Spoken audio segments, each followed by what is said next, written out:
السلام علیکم ورحمۃ اللہ وبرکاتہ۔ الحمد للہ الواحد المتوحد بالوحدانیت هو اللہ، الفرد المتفرد بالفردانیت هو اللہ، العزیز المتعزز بالعزت هو اللہ، القدیر المقتدر بالقدرة هو الله، قبل كل شيء هو الله، بعد كل شيء هو الله، الأول هو الله، والآخر هو الله، الظاهر هو الله، والباطن هو الله، أول الأولين هو الله، آخر الآخرين هو الله، أما بعد فأعوذ بالله من الشيطان الرجيم، بسم الله الرحمن الرحيم، ذلك الكتاب لا ريب فيه هدى للمتقين،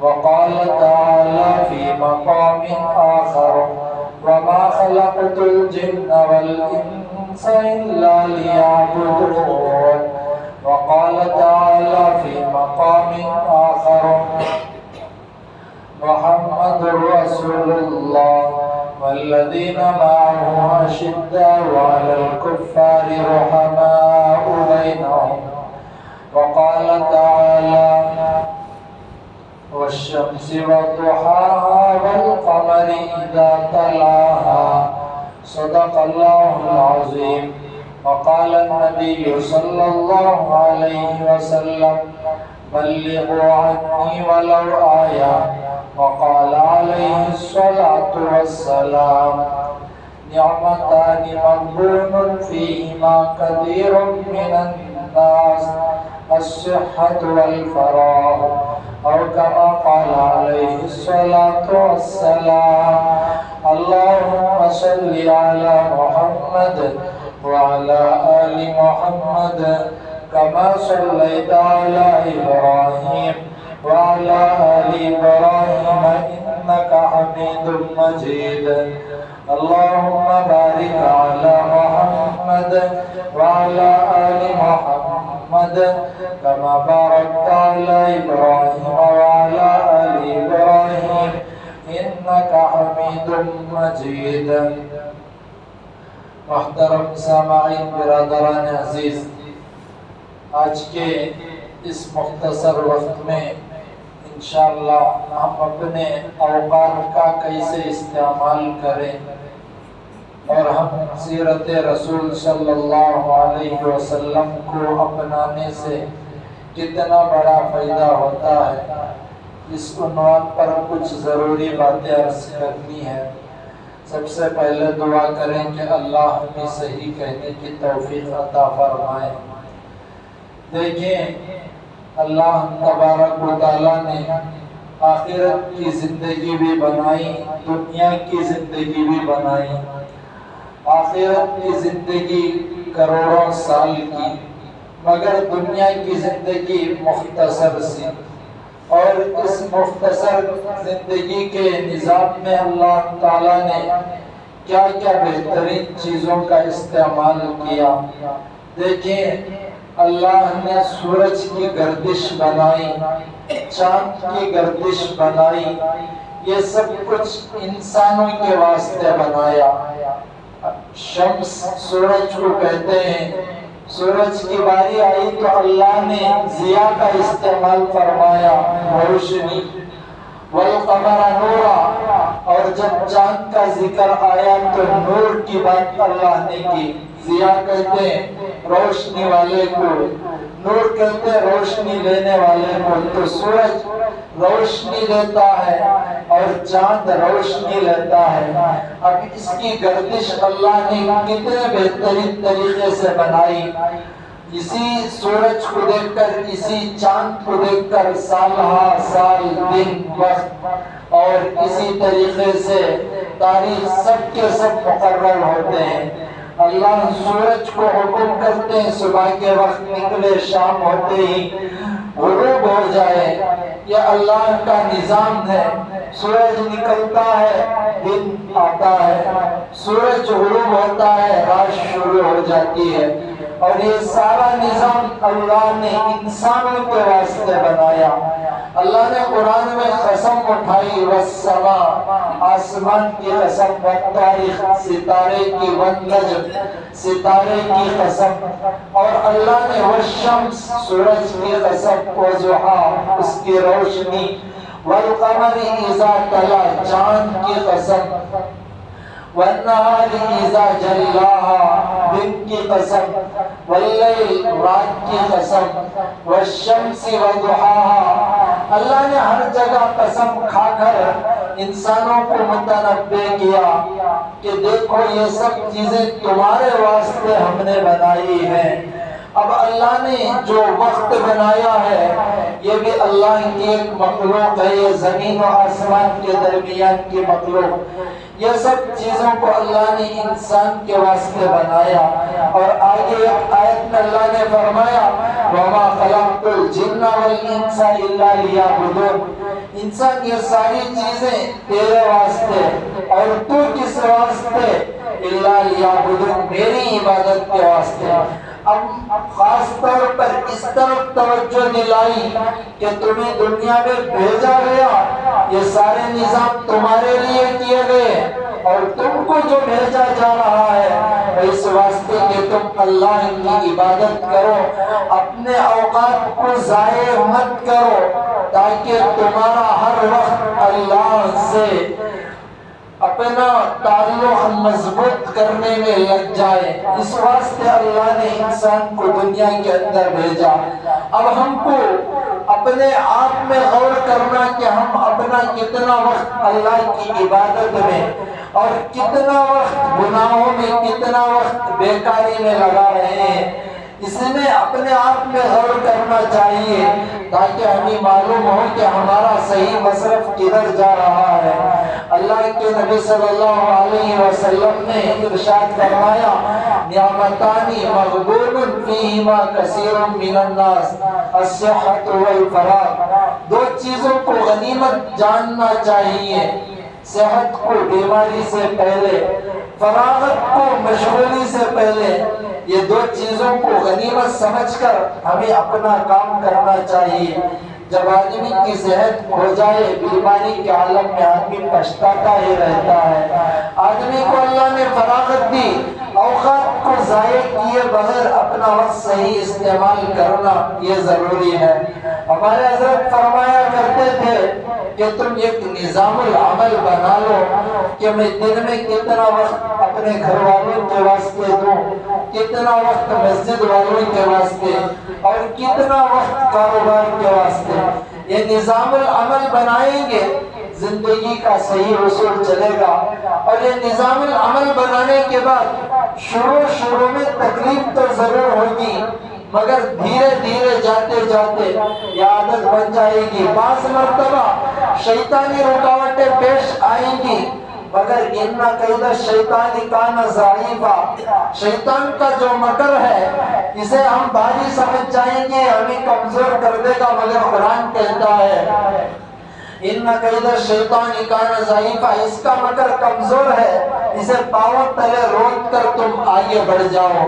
صحت کو غنیمت جانو اور فراغت کو غنیمت جانو، دنیا کی ہر چیز کو غنیمت جان کر اس پر عمل کر لو، ورنہ وقت اگر ہم صحیح استعمال میں نہیں لائیں گے، چاہے کوئی بھی چیز ہو، ایک وقت ایسا آئے گا کہ پچھتاوے کے علاوہ کوئی چیز نہ رہے گی۔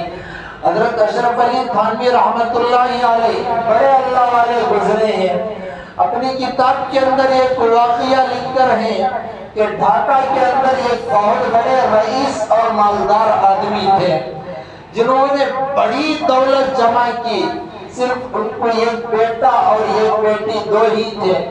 انہوں نے بیٹی کے نام پر بھی بڑی پراپرٹی رکھی اور بیٹے کے نام پر بھی بڑی پراپرٹی رکھی۔ اب وقت آیا، دنیا سے رخصت ہو گئے، انتقال ہو گیا۔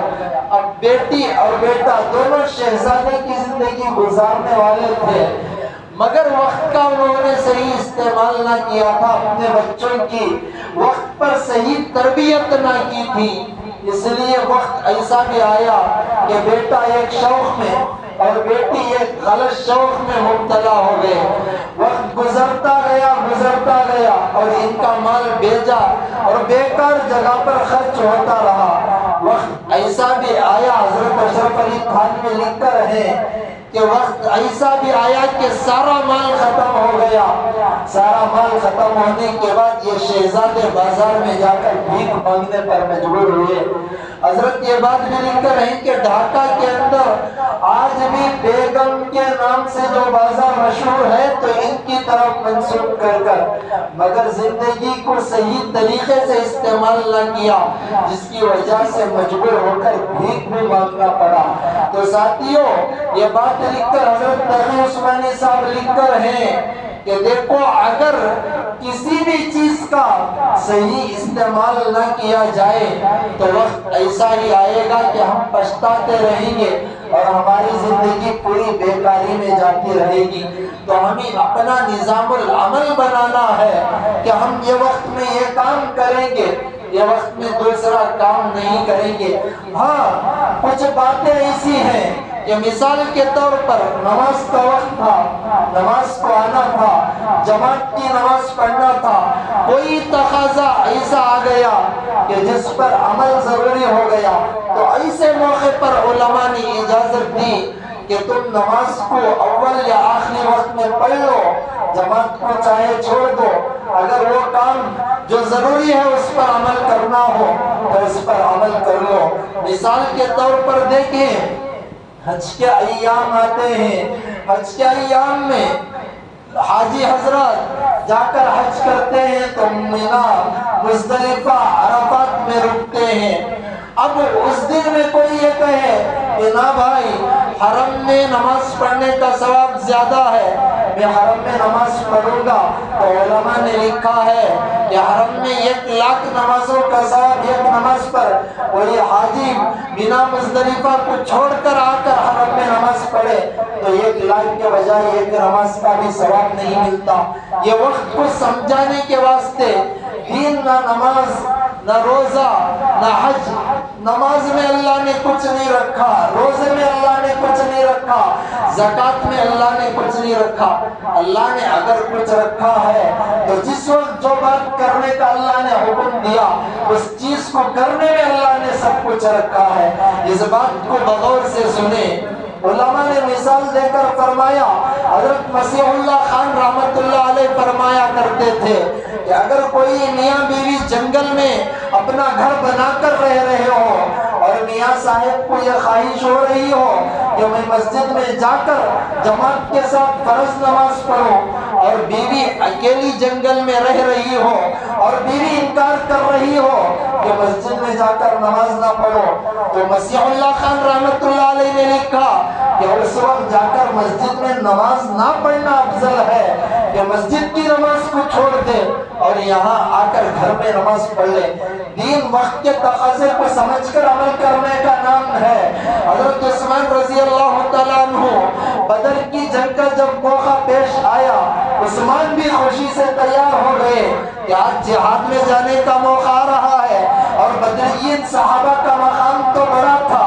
حضرت عثمان کو اللہ کے نبی نے فرمایا، نہ، آج تم جنگ میں نہیں آ سکتے، بلکہ یہیں رہ کر میری بیٹی آپ کی بیوی اس کی دیکھ بھالی کرو۔ اور اس وقت عثمان رضی اللہ عنہ کی بیوی صاحبہ اللہ کے نبی کی بیٹی بیمار تھی، عثمان کو بدر میں بھی آنے کی اجازت نہ ملی۔ آخر میں حضرت عثمان رضی اللہ عنہ کا نام بدرین صحابہ میں لکھا گیا، مگر جنگ میں شریک نہ ہو سکے۔ تو وقت کا تقاضا تھا، ہم اپنا نظام العمل اپنی جگہ بنائیں گے، مگر جو وقت تقاضا کرے گا اس پر عمل کرنا پڑے گا۔ حضرت علی رضی اللہ عنہ ایک مرتبہ سارے صحابہ جنگ میں اللہ کے نبی کے ساتھ نکلنے والے تھے، جا کر اجازت چاہی، اللہ کے نبی نے فرمایا نہ آنے کی ضرورت نہیں، اس وقت تم بچوں کی عورتوں کی دیکھ بھالی کے لیے یہیں رہ جاؤ۔ حضرت علی کے دل میں تمنا کہ جہاد کو جاؤ، مگر اللہ کے نبی کا حکم کہ تم جہاد میں نہیں آ سکتے۔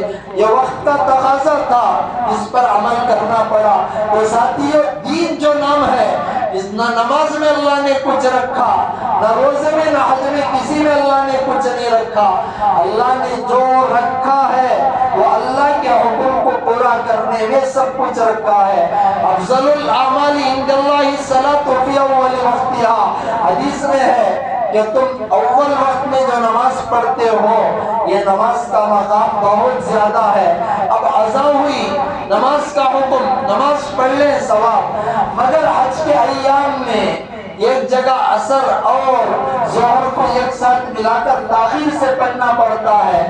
اب دیکھیں وقت کا تقاضا تو یہ، حدیث تو یہ کہ ہم نماز کو اول وقت میں پڑھیں، مگر اللہ کا حکم کہ نماز کو تاخیر کرو، تو اب یہاں نماز کو تاخیر کرنا افضل ہے۔ اور آگے دیکھیں مغرب عشاء کو ایک ساتھ پڑھنے کا حکم کہ مغرب کو تاخیر کرو۔ اب کسی کے دل میں یہ تمنا آئے کہ نہ میں مغرب وقت پر پڑھ لوں، اس کی اجازت نہیں۔ تو دین جو نام ہے وقت کے تقاضے پر عمل کرنے کا نام ہے۔ علماء نے یہاں تک بھی لکھا ہے کہ علماء انبیاء کے وارث ہوتے ہیں، العلماء ورثۃ الانبیاء، علماء انبیاء کے وارث ہوتے ہیں۔ کہ اگر کوئی عالم بنتا ہے، اللہ کے نبی کی احادیث کو اپنے سینے میں لیتا ہے، تو اس کا مقام خود بخود بڑھ جاتا ہے۔ اور یہاں تک بھی لکھ کر ہے کتابوں کے اندر کہ اگر کوئی حدیث کا تکرار کرتے ہوئے عالم بیٹھتا ہے، حدیث کو پڑھتا ہے، تفسیر کا مطالعہ کرتا ہے، فقہ مسائل کو پڑھتا ہے، تو اس کے لیے اللہ تبارک و تعالیٰ اتنا بڑا ثواب دیتے ہیں کہ اگر کوئی عام آدمی حرم میں شب قدر کی رات میں، شب قدر میں حجر اسود کے سامنے بیٹھ کر نماز پڑھ رہا ہو یا کھڑے ہو کر نماز پڑھ رہا ہو، تو جو ثواب اللہ تبارک و تعالی حجر اسود کے سامنے کھڑے ہو کر نفل نماز پڑھنے پر دیتے ہیں، کوئی عالم گھر میں بیٹھ کر تکرار کرے تو وہی ثواب ملتا ہے۔ یہ اللہ نے عالم کے واسطے فضیلت دی، مگر علماء نے یہ بات لکھی کہ اگر کوئی والدین کا اصرار یہ ہو کہ عالم اپنا بیٹا نہ بنے، تو وقت کے تقاضے کو دیکھ کر عالم نہ بننا افضل ہے، ماں باپ کی بات کو ماننا ضروری ہے۔ تو دیکھیں وقت پر عمل جو کرنا ضروری ہوتا ہے اس پر عمل کرنا پڑتا ہے۔ ہم یہ نہیں کہہ سکتے کہ چاہے کچھ بھی ہو جائے ہم یہ کام کر کر رہیں گے، شریعت یہ بات نہیں کہتی۔ شریعت جو کہتی ہے کہ وقت کے تقاضے کو دیکھ کر تم دین کا کام کرو، اس بات کو اللہ کے نبی نے اصول کے ذریعے سے بتایا۔ آج بھی ہم سیرت رسول پر عمل کر کر دیکھ لیں، اللہ کے نبی کی سیرت آج بھی ہمارے دلوں کے اندر اتر جائے تو جو کامیابی صحابہ کو ملی اللہ وہی کامیابی ہمیں دے کر رہیں گے۔ دیکھیں سیرت اللہ کے نبی کی صحابہ نے اختیار کیا۔ 1400 سال پہلے ساری دنیا کی حکومتیں آ کر صحابہ کے قدموں میں گری۔ آج بھی سیرت کے اندر وہی طاقت ہے، وہی قوت ہے جو طاقت صحابہ کے دور میں تھی، مگر صحابہ نے استعمال کیا، اللہ نے کامیابی دی۔ آج ہم استعمال نہیں کرتے سیرت کو، جس کی وجہ سے ناکامی کا سامنا اس امت کو کرنا پڑتا۔ بس بات سنتے چھوڑتے آگے چل دیتے۔ صحابہ تھے بات کو عمل کرتے۔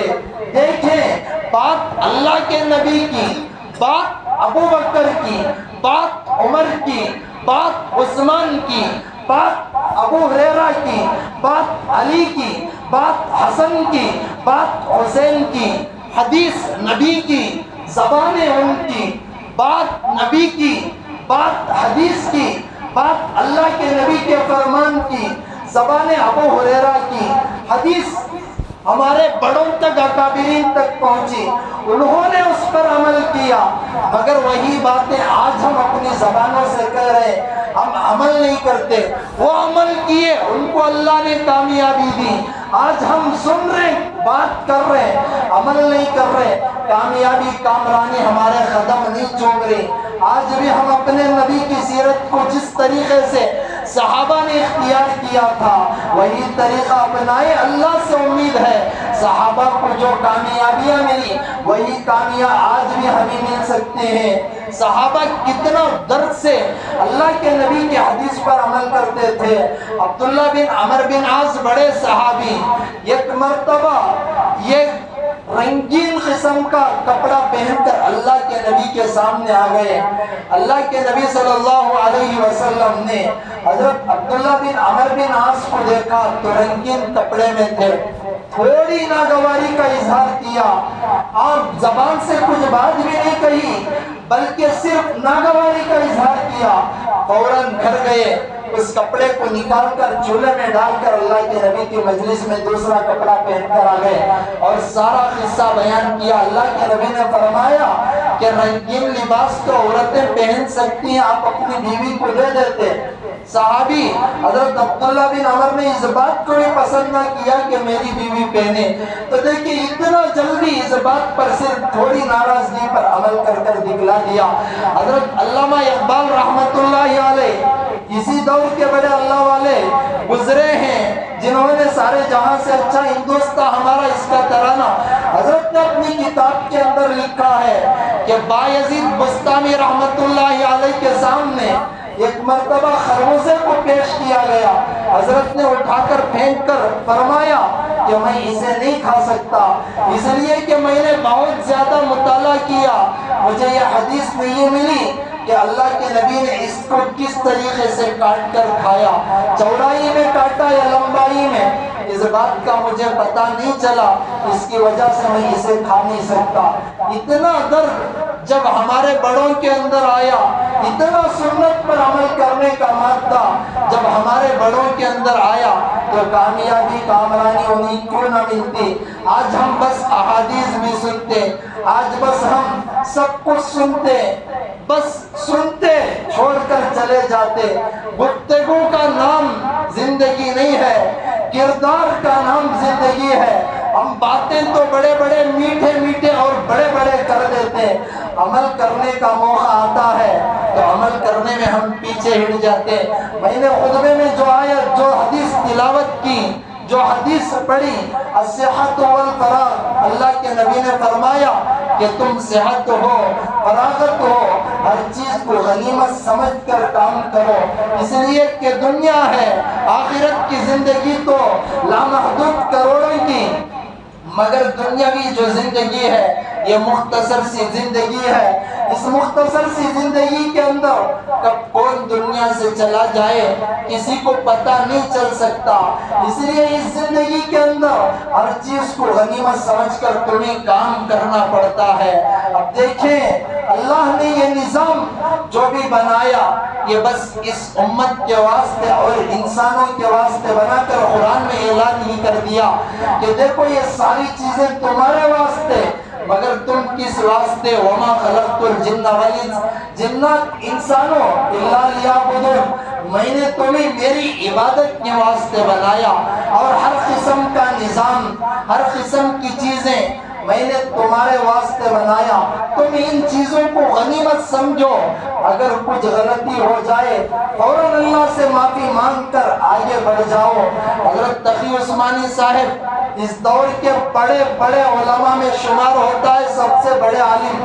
ایک چھوٹا مختصر سی بات حضرت لکھ کر ہے، ایک مرتبہ حضرت فرماتے کہ میں ایک مرتبہ سفر میں جا رہا تھا، ایک ریلوے اسٹیشن پر مجھے رکنے کا موقع ملا، میں وہاں رکا، نماز پڑھنی تھی، 2 رکعت قصر نماز پڑھی، نماز پڑھنے کے بعد سامنے ایک خوبصورت سا پودا نظر آیا، میں اسے ہاتھ لگانے کے واسطے آگے بڑھا تو میرے ساتھ جو لوگ تھے سب کہنے لگے حضرت اسے ہاتھ مت لگائیں، اس لیے کہ یہ زہریلا پودا ہے، ہاتھ لگائیں گے اسے ہاتھ لگنے کے بعد انسان کا سارا جسم خود بخود زہریلا ہو جائے گا۔ حضرت نے فرمایا اپنے ساتھیوں سے کہ بڑی اچھی بات ہے کہ تم میرے ساتھ ہو، تم نے مجھے بتا دیا اگر کوئی اجنبی اکیلا آئے، خوبصورت پودا نظر آئے، ہاتھ لگا دے، اس کا سارا جسم زہریلا ہو جائے، کیا انجام ہوگا؟ تو حضرت سے ساتھیوں نے کہا حضرت اللہ نے بہت ہی بڑی بات اس میں رکھی ہے کہ یہ خوبصورت پودا جہاں بھی اٹھتا ہے، بازو میں ایک مختصر سا پودا اٹھتا ہے، اسے چھوئیں گے زہر چڑھے گا اور اسے چھوئیں گے زہر خود بخود اتر جائے گا۔ حضرت نے یہ بات لکھ کر فرمایا کہ ساتھیوں یہ دنیا ہے، صحت غنیمت ہے، فراغت غنیمت ہے، اس میں اگر کسی سے تم کو تکلیف پہنچ جائے، حقوق اللہ کے عباد سے ہو یا حقوق اللہ کے طریقے سے یا حقوق العباد کے طریقے سے ہو، بس مختصر سی معافی مانگ لو، اللہ بھی معاف فرما دیں گے، بندے بھی معاف فرما دیں گے۔ زہر چڑھا ہوا خود بخود ایک پودے سے نکل گیا، تمہاری بڑی غلطی اللہ سے استغفار کے ذریعے سے، بندوں سے معافی کے ذریعے سے خود بخود ختم ہو جائے گی۔ یہ اصول اللہ نے دنیا میں بنایا ہے، تو اللہ نے یہ زندگی دی، اس زندگی کو بھیجا استعمال کرنا نہیں ہے، بلکہ اللہ کے نبی کی جو سیرت ہے یہ سیرت کو اپنے اندر اتارنا ہے۔ اللہ نے قرآن میں فرمایا ھدی للمتقین، ہدایت کے واسطے میں نے دیا، اور عملی تفسیر اللہ نے اپنے نبی کو بنایا کہ یہ میرے نبی تمہارے واسطے یہ عملی تفسیر ہے، ان کی سیرت کو تمہیں اپنانا پڑے گا۔ اگر سیرت تم نہیں اپناؤ گے، چاہے دنیا کے کسی بھی تجربے کار کی زندگی کو اٹھا کر آؤ، تم کامیابی کامرانی کی منزل کو نہیں پہنچ سکتے۔ اگر کوئی رہبر بننا ہو تو اس میں 4 چیزوں کا ہونا ضروری، کہ اس میں علم کامل ہو، عمل کامل ہو، رہبری کا طریقہ صحیح ہو اور معروف شخصیت ہو۔ تو اللہ کے نبی کے اندر یہ چاروں چیزیں مکمل طریقے سے پائی جاتی ہیں۔ اللہ کے نبی کو اللہ نے مشہور بھی بنایا، اللہ کے نبی کو علم کامل بھی دیا، عمل کامل بھی دیا، اور رہبری بھی اللہ کے نبی نے سب سے بہترین طریقے سے امت کی تھی۔ آج امت جو گمراہ ہو رہی ہے وہ اس وجہ سے کہ نبی نے جو طریقہ دکھایا اس طریقے کو چھوڑ کر سائنس ٹیکنالوجی اس طریقے کو اپنا کر گمراہ ہو رہی ہے۔ تو ساتھیوں اب تک کی جو زندگی گزاری گناہ میں گزری ہو، اپنے اللہ سے معافی مانگ لیں، آگے کی زندگی کا ایک نظام العمل بنائیں، اور سیرت رسول کو جس طریقے سے صحابہ نے اپنا کر کامیابی کامرانی کی منزل کو حاصل کیا، ایسے ہی ہم بھی نبی کی سیرت کو اپنائیں۔ سیرت تو وہی ہے جو 1400 سال پہلے تھی، سیرت کے اندر کوئی فرق نہیں آیا، بس ہمارے اندر کمزوری آئی۔ اس کمزوری کو ہٹا کر اگر ہم صحیح طریقے سے نبی کی سیرت کو اپنے دلوں کے اندر اتار لیں، اللہ سے امید ہے کہ اس وقت جو مسلمان پریشانی کے عالم میں مبتلا نظر آ رہے ہیں، یہ پریشانی خود بخود ختم ہو کر اس وقت مسلمان خود بخود کامیابی کامرانی کی منزل کو پہنچ جائیں۔ اللہ سے دعا کریں اللہ تبارک و تعالی ہم تمام کو ان باتوں پر عمل کرنے کی توفیق عطا فرمائے، سیرت رسول کو اپنانے والا بنائے۔ آمین۔ وآخر دعوانا الحمدللہ رب العالمین۔